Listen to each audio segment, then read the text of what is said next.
Hello students. तो कैसे हैं आप सभी? आई होप आप बहुत अच्छे से होंगे और सीटेट की प्रिपरेशन कर रहे होंगे।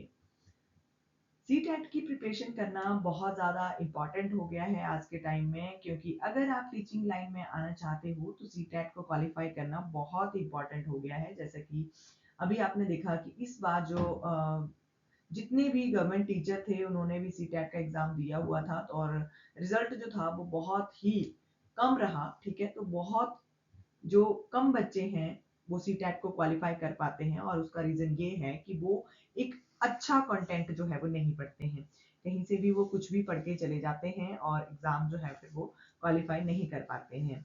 तो आज की क्लास में आपको टॉपिक वाइज मैं सब कुछ लाने वाली हूँ आपके लिए। जो भी सीटेट के टॉपिक है मेन इंपॉर्टेंट वही टॉपिक मैं आपके लिए लेकर आती हूँ, और उन्हीं टॉपिक्स में से आपके लिए जो पीवाईक्यूज हैं, ठीक है, वो लाती हूँ। और साथ में थ्योरी भी होती है। सबसे पॉजिटिव पॉइंट ये है मेरी क्लासेस में आने का कि मैं आपके लिए पहले थ्योरी लेके आती हूँ। ठीक है, थ्योरीज में हम ये पढ़ते हैं कि जो भी टॉपिक है हमारा उसको क्लियर करते हैं, उसके बाद हम पीवाईक्यूज लगाते हैं। ठीक है, एमसीक्यूज जो है उसके बाद लगाते हैं। हम क्यों लगाते हैं उसके बाद? क्योंकि अगर आपका कॉन्सेप्ट क्लियर होगा तो आप उन क्वेश्चंस को खुद सॉल्व कर पाओगे और आप देख पाओगे कि ये टॉपिक जो है वो कितना इंपॉर्टेंट है।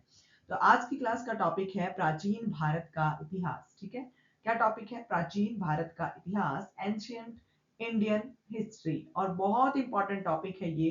इसी में आपकी पूरी एंशियंट इंडियन हिस्ट्री जो है वो कवर हो जाएगी।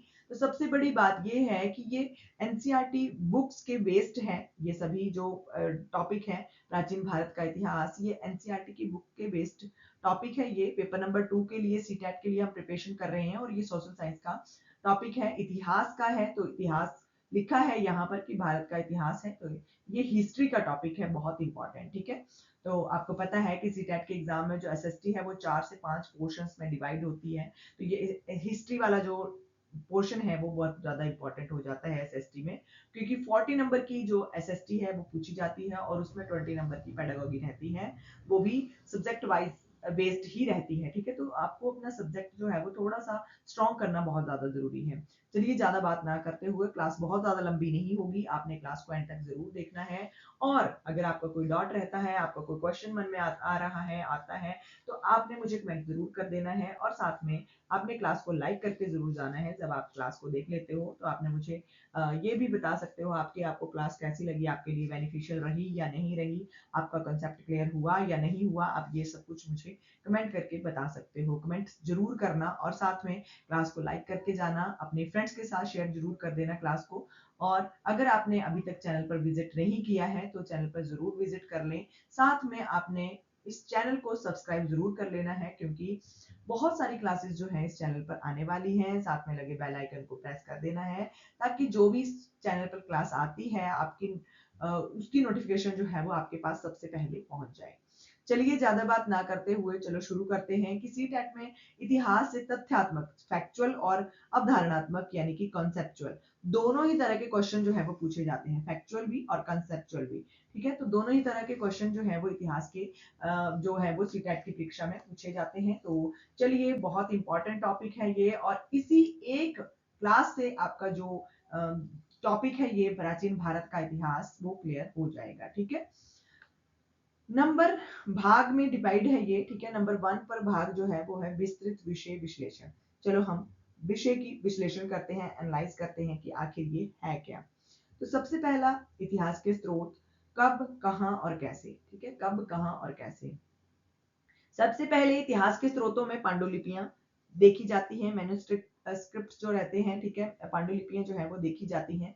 तो ये पांडुलिपियां होती क्या हैं? ये हाथ से लिखी गई पुस्तकें होती थी, जो प्राय ताड़ पत्रों पर, पाम लीव्स के ऊपर, या फिर हिमालय क्षेत्र में उगने वाले भुर्ज नामक के पेड़ की छाल पर तैयार भोज पत्रों पर लिखी जाती थी। तो सबसे पहले तो आपको ये पता हो जाना चाहिए कि पांडुलिपियां आखिर होती क्या थी, और ये इतिहास के स्रोत का इतना बड़ा मतलब इसका इतना महत्व क्यों है, ये इतिहास का इतना बड़ा स्रोत का काम क्यों करती हैं। ठीक है, सोर्स क्यों है, ये हिस्ट्री को खोजने का सबसे बड़ा सोर्स क्यों है पांडुलिपियां? क्योंकि ये पुस्तकें जो थी वो हाथ से लिखी जाती थी। उस टाइम पे कागज नहीं होते थे, उसका आविष्कार नहीं हुआ था, तो ये ताड़ पत्रों पर, ठीक है, पाम लीव्स के ऊपर हाथों से लिखी जाती थी। या फिर हिमालय के क्षेत्र में उगने वाला एक पेड़ होता था जिसका नाम होता था बुर्ज। क्या नाम होता था? बुर्ज। बुर्ज नामक का ये पेड़ जो था, इसकी छाल जो थी वो तैयार की जाती थी, ठीक है। उसको एक मतलब प्रेस करके उसको रखा जाता था किसी चीज के नीचे, तय करके उसको रखा जाता था, सीधा किया जाता था, और वो पेड़ की छाल जो है उसके ऊपर जो था वो ये लिखा जाता था, तो इसको भोजपत्र कहा जाता था, ठीक है। जो भुर्ज नामक पेड़ की छाल से तैयार होता था पत्र, यानी कि पेज, उसको भोजपत्र कहते थे। उनके ऊपर जो भी चीजें लिखी जाती थी, आपने याद रखना है, ताड़ पत्रों के ऊपर और भोजपत्रों के ऊपर, ठीक है। ये जो चीजें जो भी लिखा जाता था उस टाइम पर, वो उसको कहते थे पांडुलिपियां, ठीक है। मैन्युस्क्रिप्ट्स उसको कहते थे, पांडुलिपियां उसको कहते थे, ठीक है। तो ये बहुत बड़ा सोर्स है हिस्ट्री को जानने का। नंबर 2 पर आता है अभिलेख, ठीक है। अभिलेख क्या होते हैं? अब अभिलेख जो होते हैं कि जो पत्थर या धातु जैसी कठोर सतहों पर उत्कीर्ण उकेरे जाते थे या लिखे जाते थे, लेख लिखे होते थे, उनको उनके शासक अपने आदेशों और विजयों को इन्हीं पर लिखवाते थे। अच्छा, अब ये तो है कि ताड़ पत्थर जो है या फिर भोजपत्र जो है, इनके गलने और सड़ने का ज्यादा डर रहता था, ठीक है, ये जल्दी खराब हो जाते थे। लेकिन अगर पत्थर या धातु जैसी किसी कठोर सतह के ऊपर, ठीक है, कठोर सतह के ऊपर कोई चीज लिखी जाती है तो वो काफी टाइम तक रहती थी, ठीक है। धातु जैसे मान लो कि कोई लोहे का कोई खंबा हो गया, ठीक है, लोहे की कोई स्पेस साफ जगह हो गई, ठीक है, लोहे का कोई पतरा हो गया, ठीक है। उस तरह से जो लिखे जाते थे उनके ऊपर उत्कीर्ण किए जाते थे, ठीक है, उनके ऊपर किसी हार्ड चीज से लिखा जाता था, तो ये होते थे अभिलेख। इनसे भी हमें बहुत ज्यादा हेल्प मिलती है अपनी हिस्ट्री को जानने की। तो ये जो बड़े बड़े शासक होते थे उस टाइम पे, वो अपने आदेशों को और अपनी विजयों को, ठीक है, वो किसी धातु या फिर पत्थर पर उकेरे, मतलब वो उनको काम देते थे कि पत्थर पर उनको उत्कीर्ण किया जाए, ठीक है, उत्कीर्ण किया जाए, ठीक है। तो ये अभिलेख भी हमारे इतिहास का बहुत बड़ा स्रोत होते हैं, ठीक है। नेक्स्ट है कि पुरातत्वविद। अब पुरातत्वविद क्या होता है? पुरातत्वविद वे लोग जो अतीत में बनी और प्रयोग में लाई गई वस्तुओं जैसे पत्थर, ईंट से बनी इमारतों के अवशेष, चित्र, मूर्तियां, औजार, बर्तन, सिक्के आदि का अध्ययन करते हैं, वो होते हैं पुरातत्वविद, ठीक है। तो ये भी हिस्ट्री का बहुत ज्यादा मेन सोर्स होते हैं ये लोग, कि जो लोग अतीत में जो भी चीजें प्रयोग में लाई जाती थी, जैसे पत्थर कौन सा प्रयोग में लाया जाता था, ठीक है, चित्र कैसे होते थे, मूर्तियां कैसी, उनका मतलब अध्ययन करते हैं, ठीक है, उनको पढ़ते हैं, ठीक है, किस प्रकार की वो उस टाइम पे चीजें जो थी वो होती थी, उनका जो अध्ययन करते हैं वो होते हैं पुरातत्वविद, ठीक है, उनको पुरातत्वविद कहा जाता है। और ये तीनों ही ऐसे टॉपिक हैं जो इसी टैट के एग्जाम में पूछे गए हैं बहुत बार, और पूछे भी जाते हैं आगे भी, ठीक है। नेक्स्ट है इतिहासकार। इतिहासकार कौन होते हैं? वे जो स्रोतों जैसे कि पांडुलिपियों, अभिलेखों और पुरातत्वविद, ठीक है, इन तीनों की बात कर रही हैं, ठीक है, के माध्यम से अतीत का अध्ययन करते हैं। इन तीनों के माध्यम से, पांडुलिपियों को खोज करके, अभिलेखों को खोज करके, या फिर पुरातत्वविदों की सहायता से, जो हिस्ट्री को जानने की या अतीत को जानने के अध्ययन जो करते हैं, ठीक है, उनके बारे में जो पढ़ते हैं, उनको इतिहासकार कहा जाता है, ठीक है। एक है पुरातत्वविद। पुरातत्वविद और इतिहासकार में क्या डिफरेंस हुआ? दोनों ही सेम तो हुए, आपको ऐसा लग रहा होगा, लेकिन आपने ये ध्यान नहीं किया कि ये सिर्फ पांडुलिपियों, अभिलेखों और पुरातत्वविदों का अध्ययन कर रहे हैं, लेकिन ये जो पुरातत्वविद हैं, ये उस टाइम पे जो भी मूर्तियां, औजार, बर्तन, सिक्के जो भी थे, उनका अध्ययन करते थे। उस टाइम पे जो भी प्रयोग में लाई जाती थी चीजें, उनका अध्ययन करते थे, ठीक है। नेक्स्ट है टॉपिक नंबर 2 भाग, की प्रारंभिक समाज और पाषाण काल, ठीक है। अब हमें हिस्ट्री के स्रोत पढ़ लिए हमने, इतिहास के स्रोत कौन कौन से थे। अब हम पढ़ेंगे कि प्रारंभिक उस टाइम पे समाज कैसा था, और पाषाण काल, स्टोन एज जो थी उस टाइम पे, वो कैसी थी। आपको पता है कि हमारी हिस्ट्री की शुरुआत जो है वो पाषाण काल से ही हुई है, पत्थर से ही जो है वो हमारे हिस्ट्री की शुरुआत जो है वो हुई है, ठीक है। तो मानव इतिहास के शुरुआती जो चरण हैं, उनको मुख्य रूप से पत्थरों के औजारों के आधार पर 3 भागों में बांटा गया है। ये आपने जरूर याद रखना है, बहुत इंपॉर्टेंट है कि पत्थरों के औजारों के आधार पर 3 युगों में इसको बांटा गया है। इसको, मानव के इतिहास को, शुरुआती चरण को, ठीक है, जब मानव जो था वो अच्छे से चल नहीं पाता था, उसने कोई खोज नहीं की थी, ठीक है, वो आदिम मानव कहलाता था उस टाइम पर, की बात कर रहे हैं कि पत्थरों का धीरे धीरे औजारों का कैसे विकास हुआ, धीरे धीरे जो मानव है उसका कैसे उसने विकास किया। ठीक है, तो इसको उस आधार पर 3 भागों में इसको बांटा गया है। पहला भाग है पुरा पाषाण काल, ठीक है, उसके बाद मध्य पाषाण काल है, उसके बाद नव पाषाण काल है। तो ये बहुत इंपॉर्टेंट है, ये जरूर इनसे क्वेश्चन पूछा जाता है। पहला आता है पुरा पाषाण काल, ये है लाख वर्ष पूर्व से वर्ष पूर्व तक। ठीक है, तो यानी कि मानव आखेटक खाद्य संग्रहत होता था। ठीक है, मानव जो था वो आखेटक खाद्य संग्राहक था। ठीक है, वो जो भी शिकार करता था उसको ही कच्चे मतलब मांस को ही खा लेता था। ठीक है, वो जो था वो उसने आग की खोज इसी काल में हुई है, जो पूरा पाषाण काल है उसी में आग की खोज हुई है। कुरनूल की गुफाओं से राख के अवशेष जो है वो मिले हैं। अब आपसे क्वेश्चन पूछा जा सकता है एग्जामिनर के द्वारा कि राख के अवशेष जो है वो कहाँ पर मिले हैं, तो कुरनूल की गुफाएं आपने याद रखना है। नेक्स्ट है भीमबेटका, ये बहुत ज्यादा इंपॉर्टेंट है। भीमबेटका की गुफा जो है वो कहाँ पर है, मध्य प्रदेश में। इस काल की प्रसिद्ध गुफा है। ठीक है, जहाँ शैल चित्र मिले हैं। ठीक है, क्या मिले हैं, शैल चित्र मिले हैं। शैल चित्र मतलब पत्थरों पर उकेरे या उत्कीर्ण हुए चित्र। ठीक है, तो ये भीमबेटका की गुफाओं में मिले हैं, ये बहुत ज्यादा इंपॉर्टेंट है। अच्छा, नंबर 2 पर आता है मध्य पाषाण काल। ठीक है, मध्य पाषाण काल वर्ष पूर्व से वर्ष पूर्व तक। ठीक है, तो ये आएगा कि इस टाइम पर इस काल में पर्यावरणीय बदलाव आए हैं। ठीक है, कौन से बदलाव आए हैं, पर्यावरणीय बदलाव आए हैं। ठीक है, आग की खोज पूरा पाषाण काल में हुई। ठीक है, और आपने याद रखना है कुरनूल की गुफाओं में आग के यानी कि राख के अवशेष मिले हैं। और मध्य पाषाण काल में पर्यावरणीय बदलाव हुए, जिनमें औजार बहुत छोटे थे होते थे, जिन्हें माइक्रोलिथ कहा जाता था। औजारों को क्या कहा जाता था, जो छोटे छोटे औजार बनाने शुरू हो गए थे उनको माइक्रोलिथ या फिर लघु पाषाण जो था वो कहा जाता था। पत्थरों के औजार घड़े जाते थे, बनाए जाते थे। ठीक है, तो उनको माइक्रोलिथ या फिर लघु पाषाण उन औजारों को कहा जाता था। नेक्स्ट है नवपाषाण काल, बहुत इंपॉर्टेंट, सबसे ज्यादा क्वेश्चन इसी काल से पूछे जाते हैं। अगर सीटेट के एग्जाम में क्वेश्चन पूछे जाते हैं सबसे ज्यादा या तो यहाँ से पूछे जाते हैं या फिर पुरा पाषाण काल से कि आग की खोज कब हुई थी। ठीक है, भीमबेटका की गुफा के बारे में भी पूछा जाता है। ठीक है, और सबसे ज्यादा नवपाषाण काल को आपने बिल्कुल ध्यान से पढ़ना है। इसको क्वेश्चन पूछा जाएगा आपसे कि मानव ने जो कृषि की है उसकी शुरुआत कहाँ से हुई है। तो मानव ने कृषि की शुरुआत जो की है वो और पशुपालन की शुरुआत इसी काल में की है। ठीक है, तो कृषि में सबसे पहले क्वेश्चन पूछा जा सकता है कि सबसे पहले किस चीज को बोया था मानव ने, तो उसने गेहूं और जौ। ठीक है, सबसे पहले वैसे उसने जौ की खेती की थी। ठीक है, गेहूं और जौ की जो कृषि है वो सबसे पहले हुई थी। और पशुपालन में उसने उसने भेड़, कुत्ता, बकरी ये सब पालना शुरू किया था। ठीक है, तो पशुपालन में भेड़, बकरी और कुत्ता ये सब पालना उसने शुरू कर दिया था। ठीक है, नवपाषाण काल तक आते आते और पहिए का आविष्कार इस काल में हुआ है, जो और मिट्टी के बर्तन बनने लगे। ठीक है, कुम्हार जो थे वो मिट्टी के बर्तन बनाने लगे, नवपाषाण काल की ये बात है। ठीक है, तो ये जो है वो बहुत इंपॉर्टेंट काल है। ठीक है, पहिए का आविष्कार इसमें हो गया।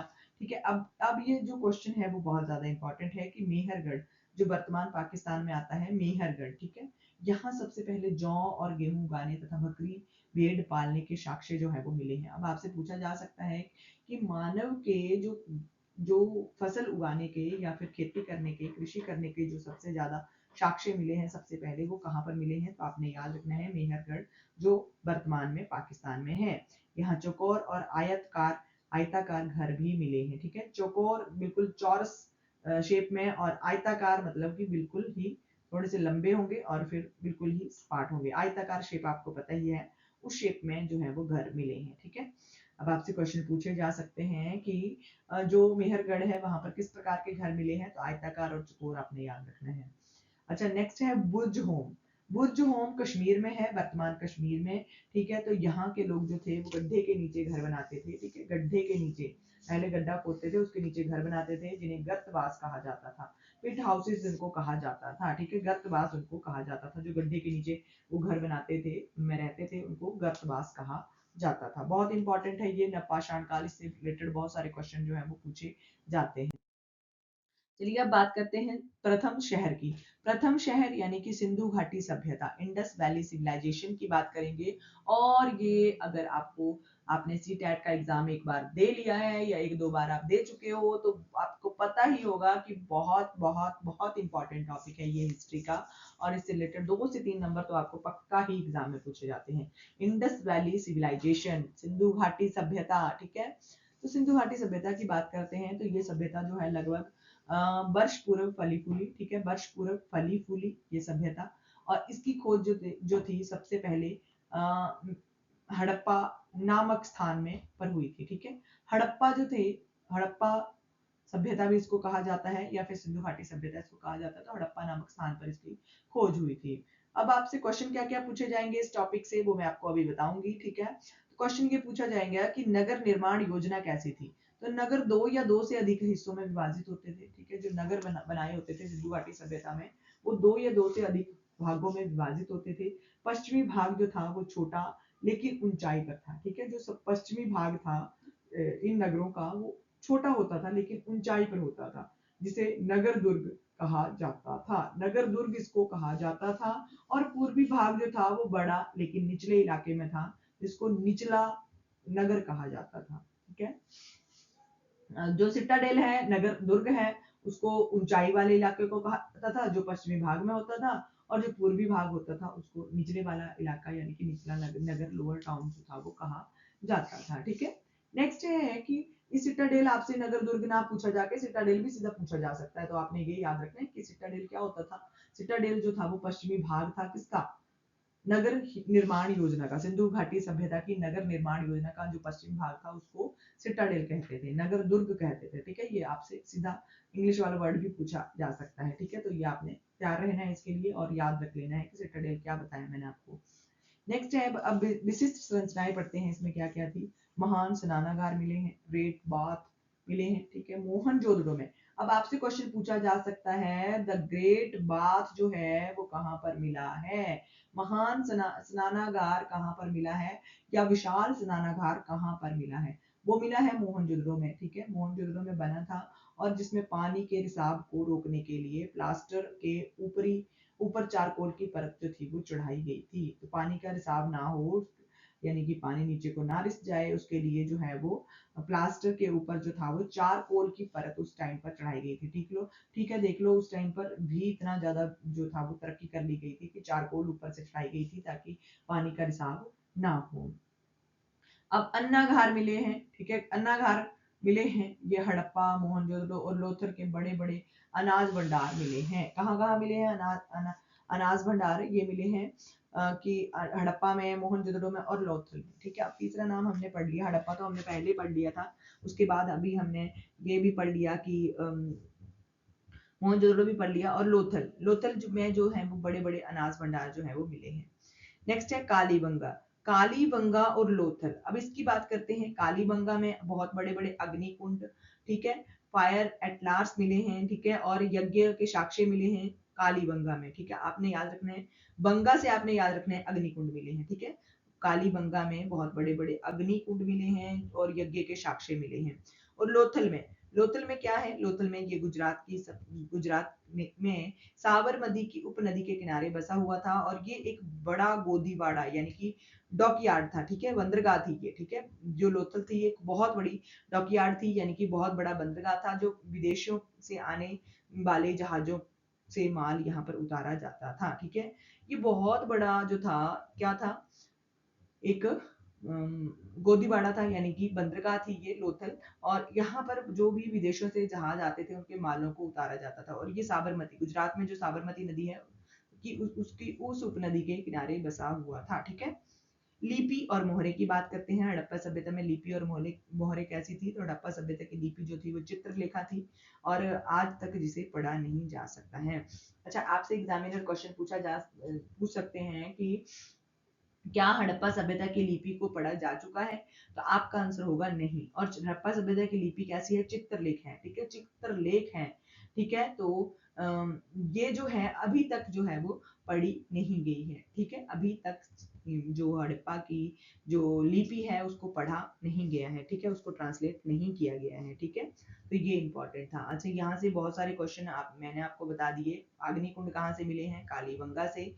और जो अन्नगार मिले हैं वो हड़प्पा, लोथल और मोहनजोदड़ो से। स्नानागार जो है वो मोहनजोदड़ो से मिला है। अच्छा, यहाँ पर मोहनजोदड़ो का मीनिंग भी आपसे पूछा जा सकता है कि मोहनजोदड़ो का शाब्दिक अर्थ क्या होता है। तो मोहनजोदड़ो का शाब्दिक अर्थ होता है मृतकों का टीला, ठीक है। मृतकों का टीला जो है वो इसका अर्थ होता है। अच्छा, अब चलते हैं अगली जो 4th नंबर का टॉपिक है, वैदिक काल, ठीक है। वैदिक काल जो है वो बहुत इंपॉर्टेंट है, इससे भी बहुत सारे क्वेश्चन सीटेट के एग्जाम में पूछे जाते हैं। तो वैदिक काल जो है उसका आरंभ जो है वर्ष पूर्व माना जाता है। 4 वेद हैं हमारे, ठीक है, ऋग्वेद, सामवेद, यजुर्वेद और अथर्ववेद, ठीक है। कितने वेद हैं? 4 वेद हैं। सबसे पुराना ऋग्वेद, सामवेद, यजुर्वेद और अथर्ववेद। ऋग्वेद जो है ये सबसे पुराना वेद है। इसमें सूक्त जो है सुंदर ढंग से बोला गया। सूक्त किसे कहते हैं? सुंदर ढंग से बोला गया को, ठीक है। सूक्त जो है वो है, और ये देवों की स्तुति में रचे गए थे, ठीक है। मुख्य देवता हैं ऋग्वेद के अग्नि, आग के देवता इंद्र, युद्ध के देवता, और सोम एक विशेष पौधा जिसे पेय बनाया जाता था, ठीक है। तो आपने मतलब इनके मीनिंग नहीं भी याद रखने होंगे तो आपने याद रखना है कि ऋग्वेद में किन 3 देवों की बात की गई है। तो ऋग्वेद में अग्नि, इंद्र और सोम देवता की बात जो है वो की गई है। समाज कैसा था वैदिक काल में? समाज जो था वो वर्गों में बटा हुआ था, जिसे वर्ण व्यवस्था कहा जाता था। 4 वर्ग थे। जिस तरह से 4 वेद थे उसी तरह से 4 वर्ण व्यवस्थित थे समाज में। ब्राह्मण, क्षत्रिय, वैश्य और शूद्र।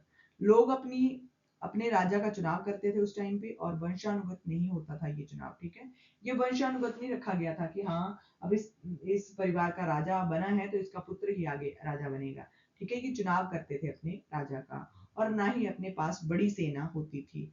सभा और समिति नामक संस्थाएं जो थी वो निर्णय लेती थी, ठीक है।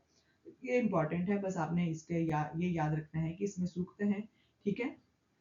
10 मंडल है ऋग्वेद में और 1028 सूक्त हैं, ठीक है। ये आपने जरूर याद रखना है। यहाँ पे मैं टाइप करना भूल गई हूँ, यहाँ पर लिखना भूल गई हूँ कि 10 मंडल हैं ऋग्वेद में, और ये लगभग 3500 वर्ष पुराना है, ठीक है। 10 मंडल है इसमें और 1028 सूक्त हैं, ठीक है।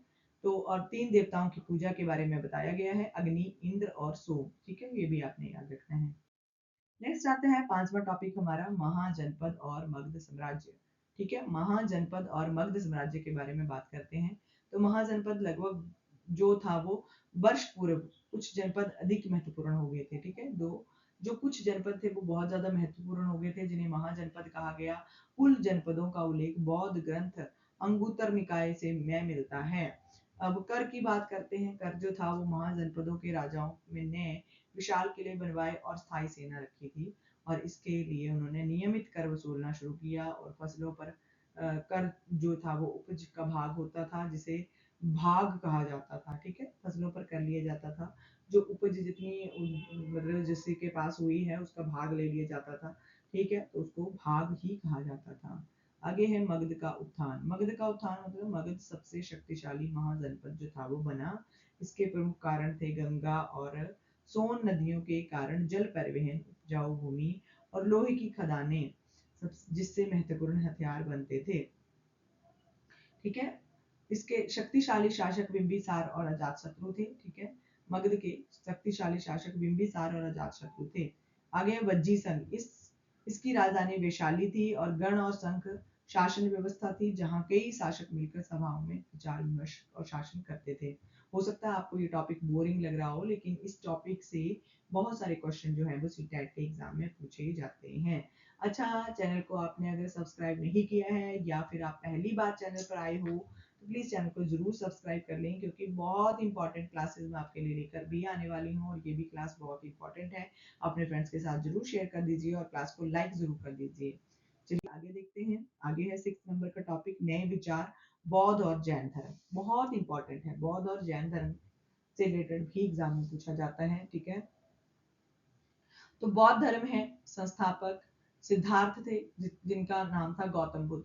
इनका प्रारंभिक नाम था, बचपन का नाम था सिद्धार्थ, और बाद में इनका नाम गौतम बुद्ध हुआ, ठीक है। उन्होंने बौद्ध गया यानी कि बिहार में पिप्पल के वृक्ष के नीचे ज्ञान प्राप्त किया था। जो बौद्ध धर्म के संस्थापक थे सिद्धार्थ इनका नाम था, बाद में इनको गौतम बुद्ध का नाम मिला, ठीक है। तो इनको पीपल के बोध गया में, अच्छा ये पूछा जाता है क्वेश्चन की जो महात्मा बुद्ध हैं, ठीक है, गौतम बुद्ध हैं, महात्मा बुद्ध भी कहा जाता है, तो वो जो थे उनको जो ज्ञान प्राप्त हुआ था वो कहाँ पर हुआ था, तो ये बिहार के बोध गया में हुआ था। इनका पहला उपदेश सारनाथ में दिया गया, ठीक है, जिसे धर्म चक्र परिवर्तन कहा जाता है, धर्म चक्र परिवर्तन कहा जाता है। उनकी शिक्षा अष्टांगिनी मार्ग और प्राकृतिक भाषा में थी ताकि आम लोग इसको समझ सके। जैन धर्म के 24वें तीर्थकर जो थे वर्धमान महावीर थे, ठीक है, वर्धमान महावीर इनका नाम था। तो उन्होंने प्राकृतिक भाषा में उपदेश दिए, मुख्य सिद्धांत अहिंसा को का कड़ाई से पालन करना चाहिए, ठीक है, अहिंसा का पालन इन्होंने बताया था। उपनिषद है हमारे, जिसका शाब्दिक अर्थ है गुरु के समीप बैठना, ये क्वेश्चन पूछा जाता है, ठीक है, छोटी छोटी लाइनों से क्वेश्चन पूछे जाते हैं, जैसे उपनिषद का अर्थ पूछ लिया और ये पूछा गया है एग्जाम में कि उपनिषद का शाब्दिक अर्थ क्या है, तो उपनिषद का शाब्दिक अर्थ है गुरु के समीप बैठना। इसमें अध्यापकों और छात्रों के बीच की बातचीत का संकलन है। जो प्रसिद्ध विचारक हैं इसके गार्गी, जो एक महिला विचारक हैं, और सत्यकाम जाम्बाल थे, ठीक है, जावाल थे, ठीक है, ये इंपॉर्टेंट है। नेक्स्ट है मौर्य साम्राज्य। मौर्य साम्राज्य जो था ये भारत का पहला बड़ा साम्राज्य था। मौर्य साम्राज्य भारत का पहला बड़ा साम्राज्य था जिसकी स्थापना चंद्रगुप्त मौर्य ने लगभग वर्ष पूर्व चाणक्य की सहायता से की थी। चाणक्य का दूसरा नाम कौटिल्य है और तीसरा नाम विष्णुगुप्त है। तो जो मौर्य साम्राज्य है उसकी स्थापना मौर्य चंद्रगुप्त मौर्य ने की थी, किसकी सहायता से, कौटिल्य या चंद्रगुप्त की, सॉरी, कौटिल्य या चाणक्य की सहायता से। और चाणक्य ने पुस्तकें लिखी हैं अर्थशास्त्र, जिसमें शासन के नियम लिखे गए हैं। अब आपसे क्वेश्चन पूछा जा सकता है सीटेट में कि चाणक्य के द्वारा कौन सी पुस्तक लिखी गई है, तो चाणक्य के द्वारा जो है वो अर्थशास्त्र नाम की पुस्तक जो है वो लिखी गई है। अब ये जो मौर्य वंश था इसकी स्थापना तो चंद्रगुप्त मौर्य ने कर दी, लेकिन इसके जो महान शासक हुए हैं वो हुए हैं अशोक महान, ठीक है, अशोक महान इनको कहा जाता था। तो ये मौर्य वंश का सबसे प्रसिद्ध शासक था। वह पहला शासक था जिसने अभिलेखों द्वारा अपने संदेशों को लोगों तक पहुंचाया, ठीक है, अभिलेख लिखे, अभिलेखों का मतलब मैंने अभी आपको बताया कि कठोर सतह पर जो भी कुछ उकेरा जाता है उसको अभिलेख कहा जाता है। तो अभिलेखों द्वारा इसने लोगों तक अपने संदेशों को पहुंचाया। इसने अधिकांश अभिलेख प्राकृत भाषा में और ब्राह्मी लिपि में थे, ठीक है। कलिंग का युद्ध, कलिंग जो था वो उड़ीसा का प्राचीन नाम था, जो अभी ओडिशा है उसका प्राचीन नाम कलिंग था, ठीक है। तो कलिंग का युद्ध जो था उसकी भीषण हिंसा को देखकर अशोक का हृदय परिवर्तन हुआ और उसने जो था वो युद्ध नीति का त्याग कर धम्म की नीति अपनाई, ठीक है, धम्म एक प्रकार का धर्म है, ठीक है, उसने युद्ध नीति को त्याग दिया। उसका मन जो था वो कलिंग के युद्ध से बहुत ज्यादा विचलित हुआ, उसने भीषण रक्तपात देखा, तो उसका जो था मन जो था वो बहुत ज्यादा विचलित हुआ उन युद्ध में पड़े लोगों को देखकर, भीषण रक्तपात को देखकर। फिर उसने निर्णय किया कि अब वो इस युद्ध नीति का त्याग कर देगा और धम्म की नीति को अपनाएगा। अशोक का धम्म, इसमें किसी देवता की पूजा कर्मकांड की आवश्यकता नहीं होती थी। अशोक ने धम्म के प्रचार के लिए धम्म महामात नामक अधिकारियों की नियुक्ति भी की थी, ठीक है। एकमात्र ऐसा महान अशोक सम्राट था कि उसने अपने पुत्र पुत्रियों, यहाँ तक कि स्वयं भी वो विदेशों में भी इसका प्रचार और प्रसार करने गया था, जैसे श्रीलंका में, नेपाल में, ठीक है। तो उसने बहुत ज्यादा इस धर्म का प्रचार किया था, बौद्ध धर्म का, ठीक है। तो इसने अपने अभिलेख कौन सी लिपि में, प्राकृत भाषा में और ब्राह्मी लिपि में लिखवाए थे, ठीक है, ये भी आपने याद रखना है। नेक्स्ट देखते हैं, नंबर 8 है गुप्त साम्राज्य और हर्षवर्धन। गुप्त साम्राज्य और हर्षवर्धन बहुत इंपॉर्टेंट टॉपिक है ये भी हिस्ट्री का। तो यहाँ पर लिखा गया है कि गुप्त साम्राज्य जो था वो चंद्रगुप्त मौर्य जो था, ठीक है, चंद्रगुप्त जो था वो इसका शासक था, मौर्य बोल दिया मैंने, चंद्रगुप्त जो था वो इसका शासक था, गुप्त वंश का प्रतापी राजा था। उसके बारे में जानकारी जो है वो इलाहाबाद यानी कि प्रयाग जिसको कहा जाता है उसके अशोक स्तंभ पर खुदे एक लंबे अभिलेख से मिलती है, जिसे प्रयाग प्रशस्ति भी कहा जाता है, ठीक है। तो समुद्रगुप्त के बारे में हम जानते हैं कि जो अशोक स्तंभ है एक, ठीक है, कहाँ पर है, इलाहाबाद में, प्रयाग में, जिसको प्रयाग प्रशस्ति के रूप में जाना जाता है, कहा जाता है। इसके रचयिता समुद्रगुप्त के दरबारी कवि हरिशेन थे, ठीक है। अब आपसे क्वेश्चन इसी लाइन से बन सकता है कि समुद्रगुप्त का दरबारी कवि कौन था, तो हरिशेन था, ठीक है। समुद्रगुप्त के को सिक्कों पर वीणा बजाते हुए दिखाया गया था, ठीक है। समुद्रगुप्त जो था उसके सिक्कों पर उसको जो था वो वीणा बजाते हुए दर्शाया गया था। अब चंद्रगुप्त गुप्त द्वितीय आता है तो उसकी दरबार में कालिदास और आर्यभट्ट जो खगोल शास्त्री हैं वो थे। ठीक है, नेक्स्ट है हर्षवर्धन जो था उसकी जीवनी हर्षचरित जो है उसके दरबारी कवि बाण भट्ट ने लिखी है संस्कृत में। ठीक है, तो हर्षवर्धन की जीवनी जो है वो हर्षचरित नाम से बाण भट्ट ने लिखी है और संस्कृत में लिखी है। ठीक है, इस ये भी लाइन आपसे एग्जाम में पूछी जा सकती है कि हर्षचरित के रचयिता कौन थे, तो हर्षचरित के रचयिता बाण भट्ट थे। ठीक है, ये भी आपने याद रखना है। और हर्षचरित हर्षवर्धन की जीवनी थी। चीनी यात्री श्वेन त्सांग हुएनसांग जिसको कहा जाता है हर्ष के दरबार में काफी लंबे समय तक रहा था। हुएनसांग जो था वो एक चीनी यात्री था जो हर्षवर्धन के कार्यकाल में भारत आया था और काफी टाइम से वहां रहा था। अच्छा, अब बात करते हैं एमसीक्यूज की। ठीक है, बहुत इंपॉर्टेंट एमसीक्यूज हैं। अब आपने क्लास को छोड़कर बिल्कुल नहीं जाना है। सॉरी, एमसीक्यूज नहीं है, ये पी बाई क्यूज है, वन लाइनर क्वेश्चन आंसर है ये। ठीक है, तो अब आपने बिल्कुल भी नहीं जाना है क्योंकि 25 ही है, बहुत ज्यादा नहीं है, बहुत ज्यादा लंबी क्लास नहीं होगी। अब इससे आगे अगर आपने इतने टॉपिक को पढ़ लिया है, इतने टाइम तक आप क्लास में बैठे हो, तो प्लीज क्लास को एंड तक जरूर देख के जाइएगा।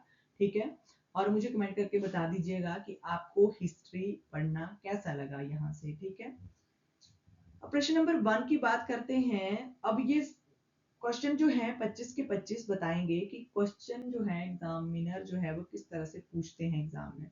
ठीक है, तो क्वेश्चन नंबर 1 है कि ताड़ पत्रों और हिमालय क्षेत्र पर उगने वाले जो बुर्ज पेड़ की छाल के हाथ से लिखे जाने वाली प्राचीन पुस्तकें क्या कहलाती थी। तो अभी हमने पढ़ा कि ताड़ पत्र और बुर्ज पत्र, भोज पत्र, ठीक है, वो जो लिखे जाते थे, वो जो पुस्तक यानी कि एक पुस्तक के रूप में संगठित करके लिखे जाते थे, उनको क्या कहा जाता था, उनको मैन्युस्क्रिप्ट यानी कि पांडुलिपि उनको कहा जाता था। ठीक है, बुर्ज और भोजपत्र और ताड़पत्रों पर जो लिखी जाती थी उनको पांडुलिपि कहा जाता था। पत्थरों अथवा धातुओं जैसी कठोर सतहों पर उत्कीर्ण, ठीक है, खोदकर लिखे गए लेखों को क्या कहा जाता है। ठीक है, तो उनको क्या कहा जाता है, उनको अभिलेख कहा जाता है। जो पत्थरों और कठोर सतहों पर लिखे जाते थे, ठीक है, उनको अभिलेख कहा जाता था। नेक्स्ट है कि इतिहास के में तिथियों के साथ प्रयुक्त होने वाले शब्द जैसे ई, ऊ, बीसी जिसको इंग्लिश में लिखा जाए उसका पूर्ण रूप क्या है, उसका पूर्ण रूप है ईशा पूर्व, बिफोर क्राइस्ट। ठीक है, ईशा मसीह के जन्म से पहले। इतिहास में तिथियों के साथ प्रयुक्त होने वाले शब्द जैसे ईस्वी, एडी का पूर्ण रूप क्या है। एडी को एनो डेमोनी कहा जाता है, एनो डेमोनी यानी कि ईशा मसीह के जन्म के वर्ष से। नेक्स्ट है कि मानव इतिहास का लगभग भाग किस ऐतिहासिक काल के दौरान बीता है। तो सबसे ज्यादा जो भाग बीता है वो पूरा पाषाण काल के दौरान बीता है। ठीक है, पूरा पाषाण काल के दौरान जो है वो मानव इतिहास का सबसे बड़ा भाग जो है वो बीता है। नेक्स्ट क्वेश्चन है कि भारतीय उपमहाद्वीप में किस पूरा पाषाण कालीन गुफा में से सबसे पहले राख के साक्ष्य जो है वो मिले हैं।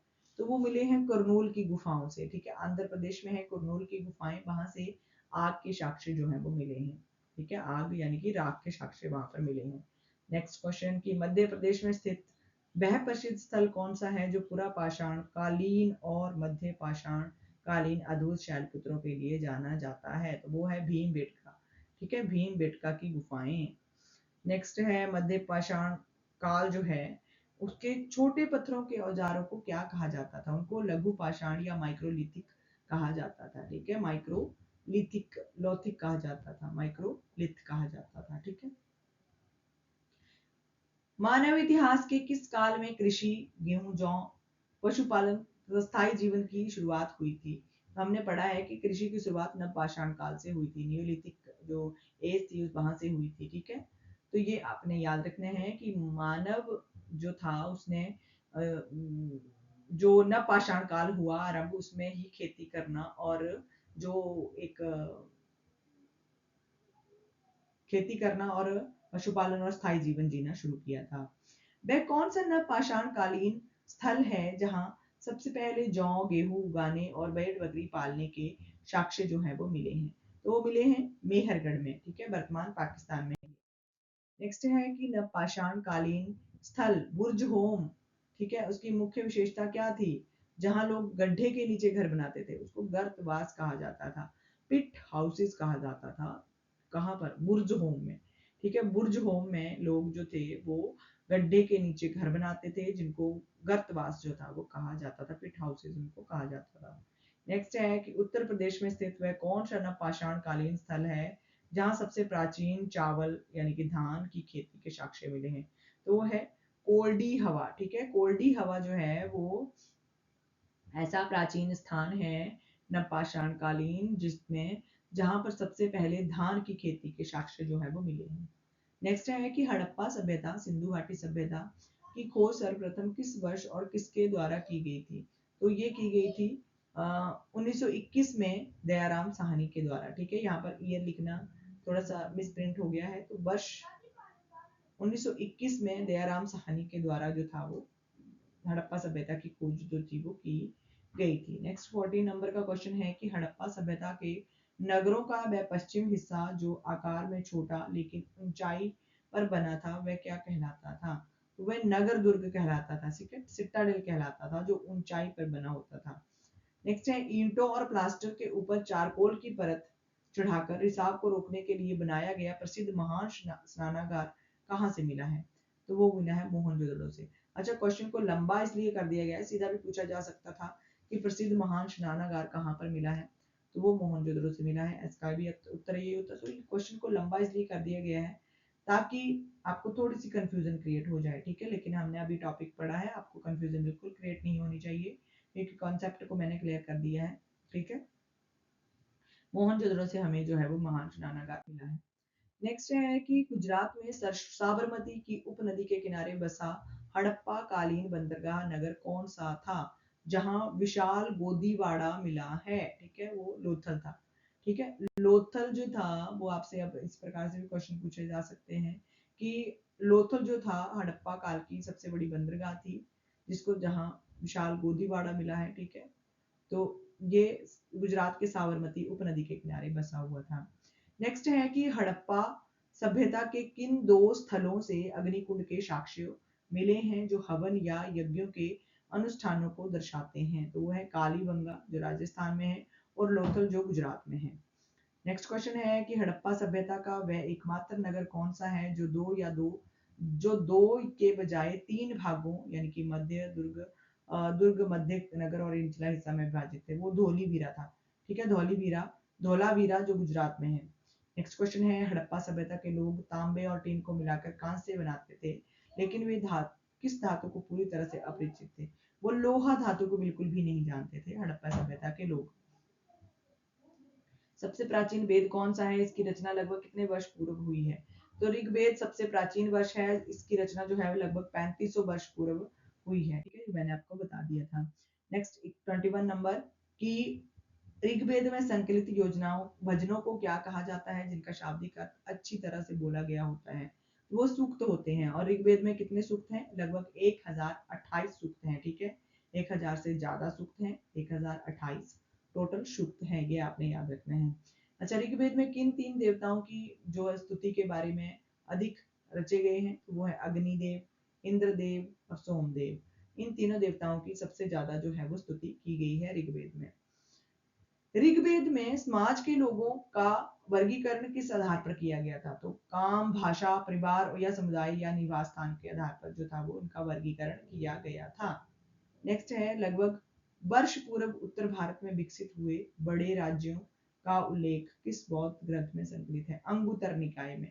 ठीक है, अंगुत्तर निकाय में महाजनपदों का वर्णन जो है वो मिलता है। नेक्स्ट है महाजनपद काल में राजाओं द्वारा फसलों पर वसूला जाने वाला नियमित कर, इसको भाग कहा जाता था। उपज का कितना हिस्सा होता था? तो वो उपज का भाग होता था। ठीक है, उपज का 1/3 भाग होता था। ठीक है, ये आपने याद रखना है। अच्छा, आई होप कि आपको ये क्लास बहुत अच्छी लगी होगी। ठीक है, आपने क्लास को बिल्कुल ध्यान से पढ़ा होगा, आपने क्लास से शॉर्ट नोट भी बना कर रखे होंगे।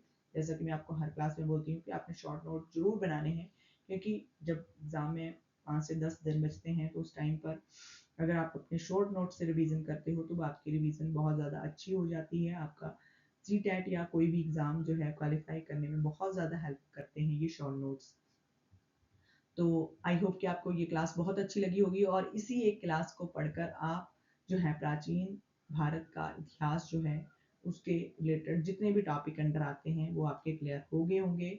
25 MCQs भी आपको पता चल गए होंगे कि किस तरह से एग्जाम में पैटर्न क्वेश्चंस का रखा जाता है। ठीक है, तो आज की क्लास के लिए बस इतना ही। आई होप कि आप क्लास को लाइक जरूर कर देंगे, शेयर भी करेंगे अपने फ्रेंड्स के साथ, चैनल को जरूर सब्सक्राइब कर लेंगे, साथ में लगे बेल आइकन को जरूर प्रेस कर लेना है आपने। ठीक है, तो थैंक यू फॉर वॉचिंग, मिलते हैं नेक्स्ट क्लास में।